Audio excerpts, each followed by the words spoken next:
عبده ورسوله اللهم انفعنا بما علمتنا وعلمنا ما ينفعنا وزدنا علما سبحانك لا علم لنا إلا ما علمتنا إنك أنت العليم الحكيم اللهم آمين.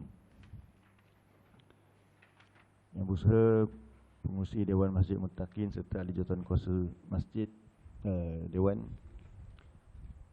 yang kita hormati, kita muliakan ustaz-ustaz, ustazah-ustazah,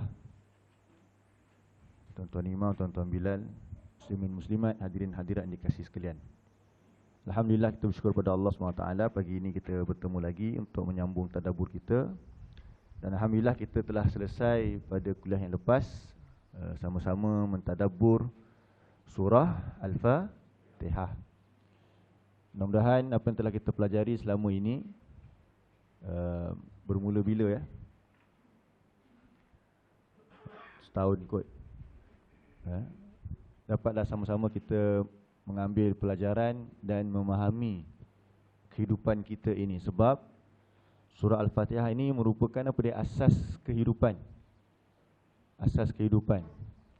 Dalam surah Al-Fatihah, pertama mengenal Allah. Yang kedua, aku janji kita, iyyaka na'budu wa iyyaka nasta'in. Yang ketiga ialah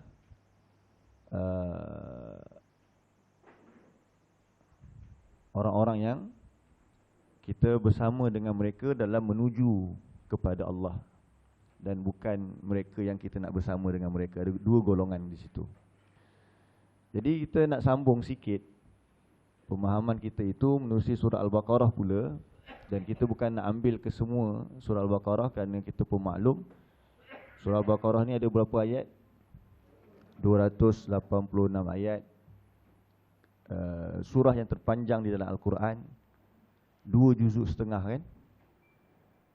Surah Al-Baqarah ni kita nak tengok lebih kurang 25 ayat sahaja. Lepas tu insya-Allah kita akan masuk surah-surah yang lain lah. Surah Al-Baqarah ni kalau kita perhatikan pada juzuk yang pertama sahaja, ayat pertama sampai 25 tu masih dalam juzuk pertama lah. Juzuk pertama surah Al-Baqarah ni Allah hanya cerita tentang orang-orang je, jenis-jenis manusia, kelakuan manusia, perangai manusia. Dan yang terbanyak sekali, hampir 80% atau mungkin kita kira 100 daripada 141 ayat. 100 daripada 141 ayat dalam surah Al-Baqarah ni, juzuk pertama ni lah. 100 daripada 141 ayat. Maksudnya daripada ayat ke-40, daripada ayat ke-40 sehingga ayat yang ke-141. Ayat 141 ialah juzuk pertama lah, habis juzuk pertama. Cerita pasal Yahudi sahaja. Tuan-tuan perasan tak? Tuan baca surah Al-Baqarah ni, juzuk pertama ni, ayat pertama sampai ayat yang ke-40 cerita tentang jenis-jenis manusia dan sebagainya. Lepas tu kejadian Nabi Adam. Kemudian ayat 40 sampai habis juzuk pertama cerita tentang Yahudi dan perangai-perangai mereka. Nanti adalah di hujung tu diselitkan kisah Nabi Ibrahim. Itu pun ada kaitan dengan Yahudi jugalah. So kalau kita betul-betul hayati juzuk pertama surah Al-Baqarah ini, sebenarnya antara hikmah dia adalah Allah nak kita kenal hamba-hambanya yang terdahulu sebelum kita ini, yang mereka juga diberikan kitab tetapi mereka gagal untuk melaksanakan kitab mereka, iaitu orang-orang Yahudi. Sebetulnya cerita macam-macam perangai, yang kisah sembelihan lembu kan, dinamakan surah Al-Baqarah ni sempena apa? Kisah Al-Baqarah ni maksudnya lembu betina. Sempena kisah apa? Kisah Nabi Musa memerintahkan Yahudi untuk menyembelih seekor lembu betina. Tapi mereka macam-macam alasan mereka. Tengok, itu semua menunjukkan apa dia? Gagal untuk melaksanakan perintah Allah. Dan besarnya istilah ataupun nama lembu betina ini berkaitan dengan tauhid sebenarnya. Di sebalik kisah lembu betina itu, sebelum daripadanya, mereka menyembah patung anak lembu. Mereka rasa sanjung dan sayang kepada anak lembu ni. Jadi untuk nak membuang ekor-ekor syirik yang masih ada dekat mereka ni, disebabkan kerja jahat Samiri ni, Allah suruh mereka sembelih mak lembu. Supaya apa dia? Buang, tak ada apa lembu tu. Sebagai sembahan tak ada apa, kamu pun boleh sembelih lembu tersebut. So di situ ada nilai-nilai nak menjaga tauhid. Lagi apa lagi dalam surah Al-Baqarah ni cerita tentang Yahudi, cerita tentang ketika mereka telah Allah sesatkan mereka setelah mereka tidak mau masuk ke dalam kota Palestin bersama dengan Nabi Musa untuk berperang. Allah sesatkan mereka, duduk bersama dengan Nabi Musa, pusing-pusing sekitar itu juga, tapi Allah bagi mereka nikmat makanan dari langit dan makanan daripada langit, iaitu manna dan salwa. Tapi mereka kata apa? Kami nak kacang adas, kami nak sayur-sayur, kami nak bawang, atau buat dalca ke apa kan. Dia minta begitu. Jadi Nabi Musa kata, apakah kamu hendak menukar yang lebih baik kepada yang lebih rendah? Ini sikapnya Allah bagi peringatan kepada kita apa dia? Allah dah bagi kita Al-Quran. Al-Quran ni paling besar. Ilmu yang bukan dikarang oleh manusia. Mereka dapat kacang adas, mereka dapat apa tadi? Manna dan salwa yang daripada langit. Kita bersama, inna anzalnahu fi lailatul qadar. Sesungguhnya kami telah turunkan Al-Quran ini pada malam Al-Qadar. Kami turunkan dari langit. Kami turunkan. Tiba-tiba sampai kat tangan kita, kita kata apa dia? Saya nak ilmu lain dululah. Saya nak anak saya pandai itu dulu, pandai itu dulu. Quran tak mau. Sama tak macam perangai Yahudi tadi? Allah bagi manna dan salwa, dia kata apa? Kami nak yang lain dulu lah. Yang lain tu memang ada dekat bumi juga. Jadi tengok pengajaran dia sangat besar. Masuk juzuk 2, barulah cerita tentang perintah-perintah. Ada perintah pertukaran arah kiblat, ada perintah tentang jihad, ada perintah tentang puasa, ada perintah tentang haji, ada perintah tentang nikah kahwin, susuan, cerai, penceraian. Semua tu kita tak akan mampu buat kalau kita masih ada sikap Yahudi dalam jiwa kita, yang sepatutnya juzuk pertama tu dah kenal dah. Tuan nampak macam mana Al-Quran tu menyusun. Kalau kita mungkin fikir semangat terus, aku nak buat Al-Quran, nak laksanakan Quran, tapi Allah perkenalkan dulu juzuk pertama tu ciri-ciri manusia-manusia yang gagal untuk melaksanakan perintah Allah. Jadi sebab tu kita kena belajar tentang Yahudi. Kita belajar tentang Yahudi bukan nak marah Yahudi tak pasal-pasal. Oh, Yahudi memang macam tu, Yahudi memang macam tu. Bukan. Allah cerita tentang Yahudi pada juzuk kedua, juzuk pertama tu untuk mengajar kita supaya jangan ada sikap seperti itu. Kita belajar juzuk pertama, lepas tu kita tengok Yahudi selalu serang Palestin, kita kata Yahudi macam tu tu Al-Quran sebut. Betul lah. Memanglah tu perangai Yahudi. Tapi kenapa jadi begitu? Dan apa tujuan Allah datangkan kisah-kisah tersebut? Supaya kita buang perangai Yahudi.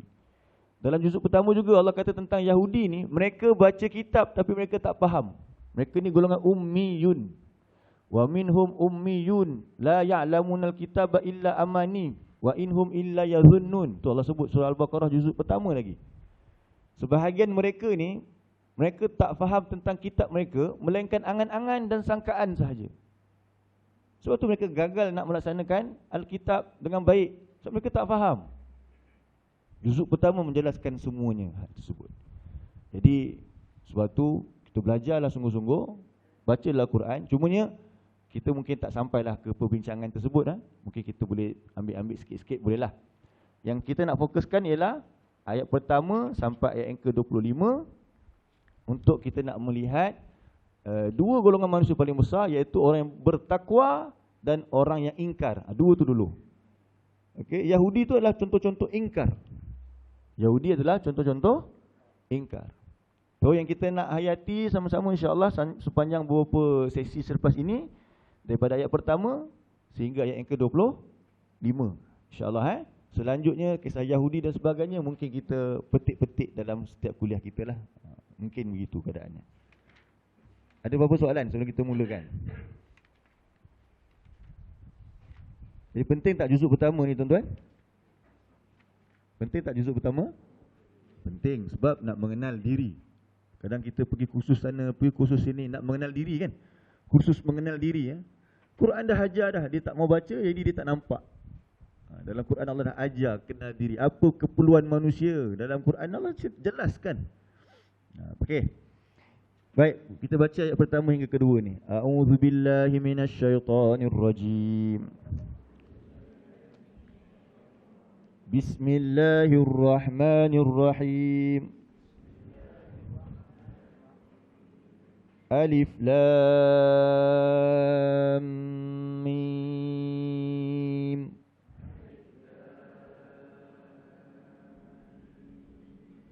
Zalikal kitabu la raiba fihi hudan lil muttaqin. Baik, pertama sekali Allah mulakan surah Al-Fatihah dengan Alif Lam Mim.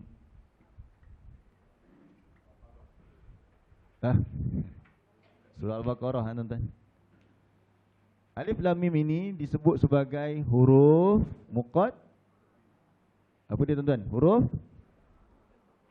muqatta'ah. Sebut huruf apa? Muqatta'ah. Huruf muqatta'ah. Jadi muqatta'ah ni maksud dia apa? Muqatta'ah, yang terpotong-potong. Huruf yang terpotong-potong, yang terpisah-pisah. Huruf yang terpotong-potong.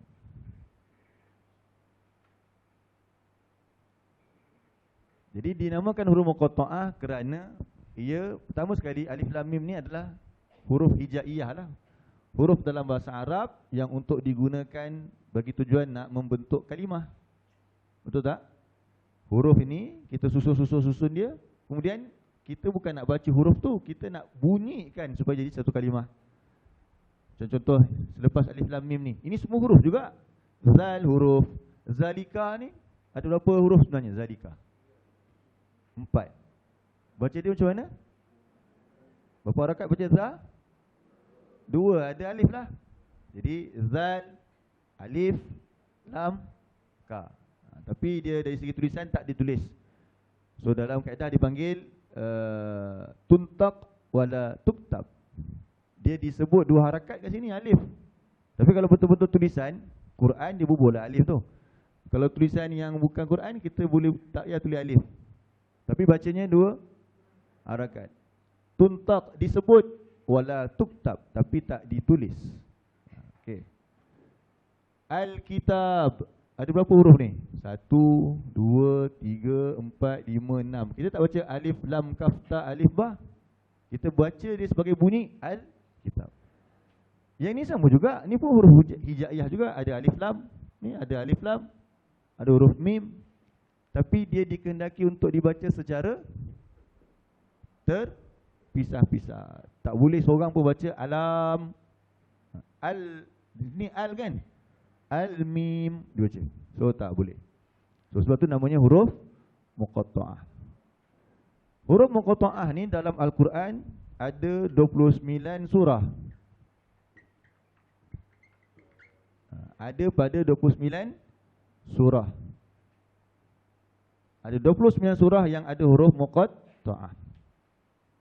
Dan ada satu surah dia ada 2 tempat huruf muqatta'ah. Dan lain satu. Contohnya apa? Kalau surah Yasin, ayat pertama dia Yasin. Surah Toha, ayat pertama dia apa? Toha. Surah Qaf, ayat pertama dia apa? Qaf.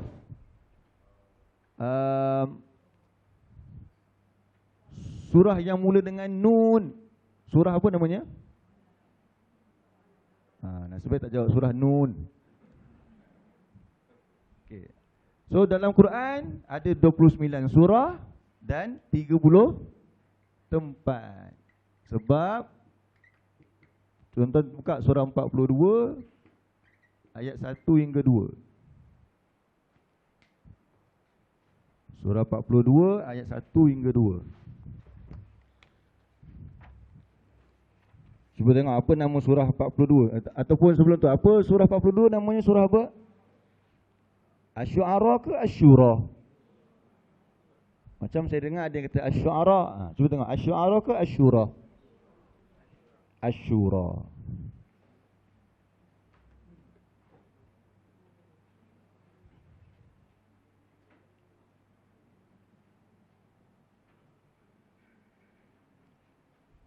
Jadi surah 42, muka surat 483.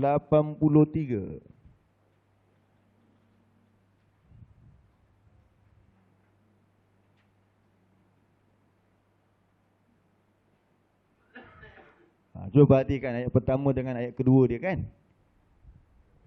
Betul? Apa ayat pertama dia? Hamim. Apa ayat kedua dia? Ain sin qaf. Ada dua tempat.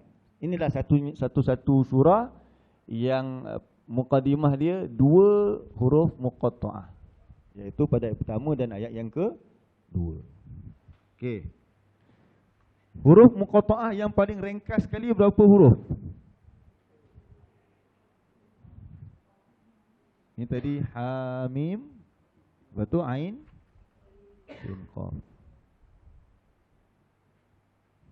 So ada dua tempat. Jadikan dia ada 30 lah. Jadi bakinya 28 surah lagi, semuanya hanya ada satu lah, satu tempat huruf muqatta'ah. Baik, yang paling ringkas yang satu huruf, apa yang kita tahu? Yang satu huruf tadi sebut dah, nun, lagi qaf, lagi sad. Dua huruf, hamim, yasin, toha. Semuanya kita sebut hurufnya kan? Sad, qaf, nun, toha, yasin, hamim. Tapi baca dengan harakat yang diperlukan lah. Okey, yang ketiga, yang tiga huruf. Bagi contoh. Ain sin qaf, alif lam mim, alif lam ra.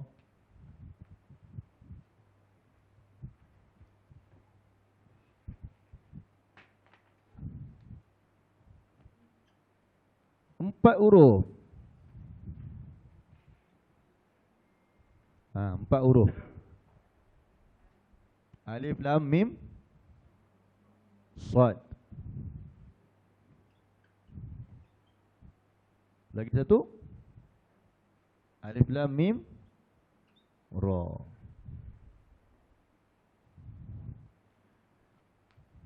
Ada ke yang 5 huruf tuan-tuan? Ibu-ibu. Surah Maryam.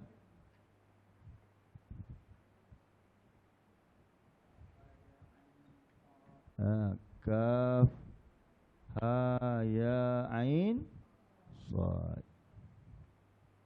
Satu je lah kan? Yang 5 huruf ni satu je surah.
Okey, dah?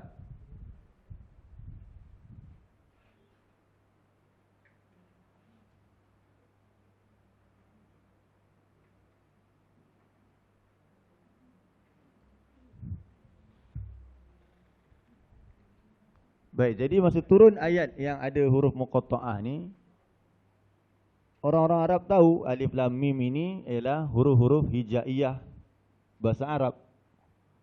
Huruf hijaiyah tu boleh huruf-huruf ejaan lah. A, B, C untuk Rumi. Kalau alif bata untuk bahasa Arab. Ia adalah sebahagian daripada huruf-huruf hijaiyah. Huruf hijaiyah.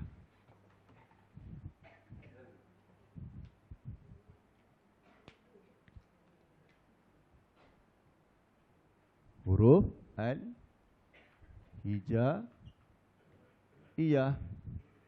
Apa huruf hijaiyah? Huruf-huruf ejaan.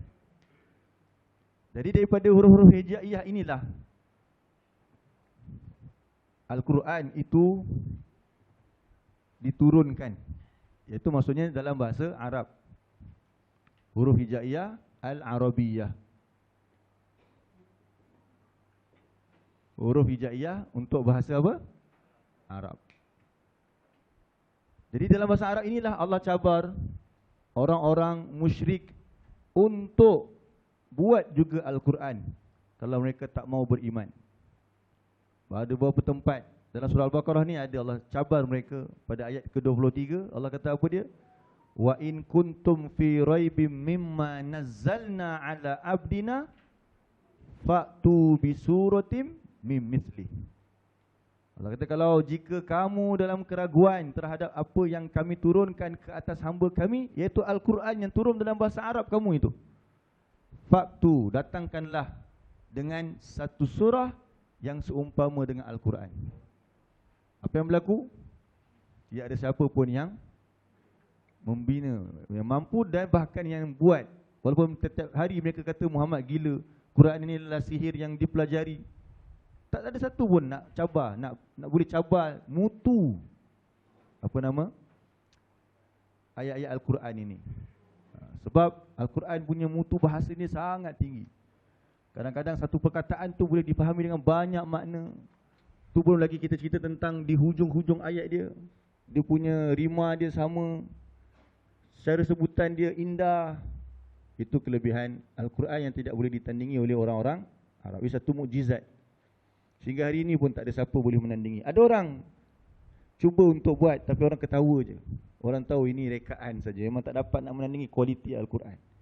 Sebab Al-Quran turun daripada Al-Hakim, yang maha mengatur dengan teliti. Al-Hakim. Sehingga tepat setiap huruf yang dipilih, setiap surah, nama surah yang dinamakan. Jadi huruf muqatta'ah ni kita kena beriman yang ia adalah firman Allah. Tak boleh kita kata ini perkataan tu tak siap lagi kot. Tak ada siapa kata begitu. Ia adalah firman Allah. Cuma apa yang dimaksudkan, apa yang dikehendaki pada alif lam mim tu, kita kata wallahu alam. Allah yang lebih mengetahui.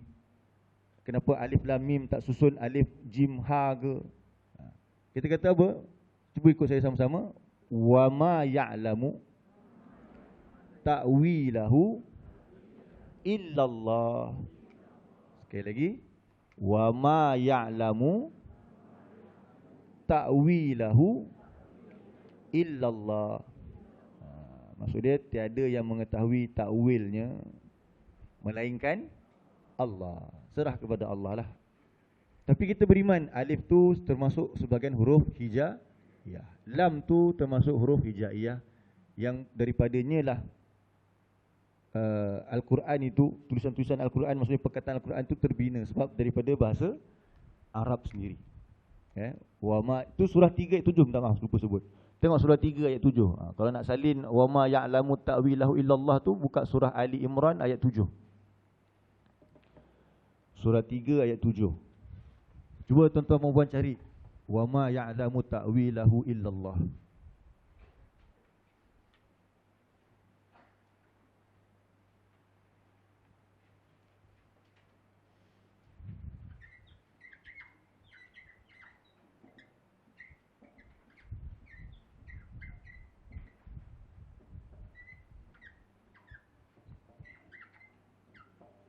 Jumpa tak?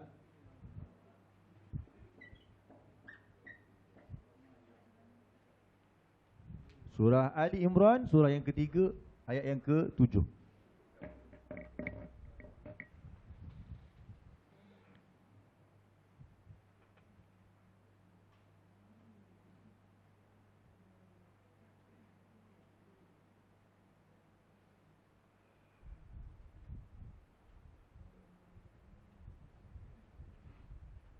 Jumpa tak? Di tengah-tengah ayat tu. Wa ma ya'lamu ta'wilahu illallah. Tengok terjemahan dia kata apa? Tidak ada yang mengetahui takwilnya melainkan Allah. Jadi alif lam mim, minta maaf. Ya, huruf muqatta'ah semua ini dia termasuk ayat mutasyabihat.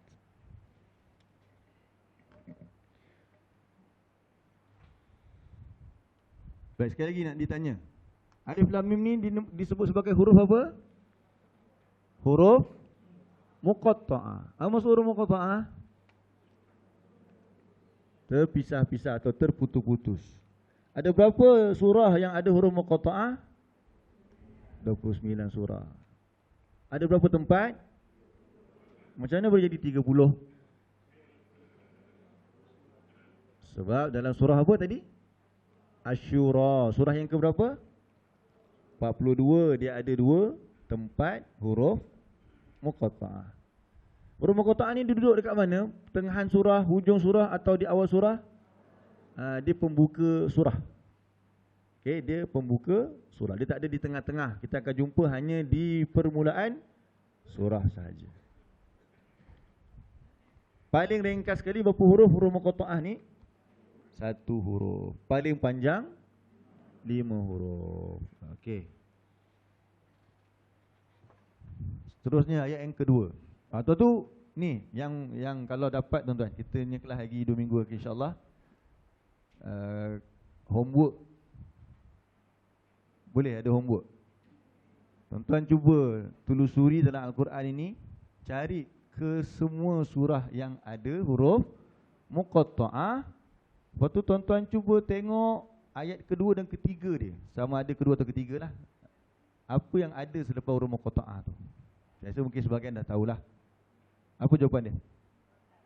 Cerita tentang Al-Quran. Al-Kitab. Yasin wal Quranil Hakim. Alif lam mim zalikal kitab. Ada, nanti tuan-tuan cari, ada 2 surah yang dia bukan mula dengan cerita Al-Quran. Cuba cari. Nak kena khatamkan 2 minggu Ustaz Quran, nak cari semua Quran. Satu boleh Google je apa? Huruf muqatta'ah. Nanti keluar result dia keluar sekali lah dengan surah-surah dia kan. Nanti tuan-tuan tengoklah. Tengok apa tulis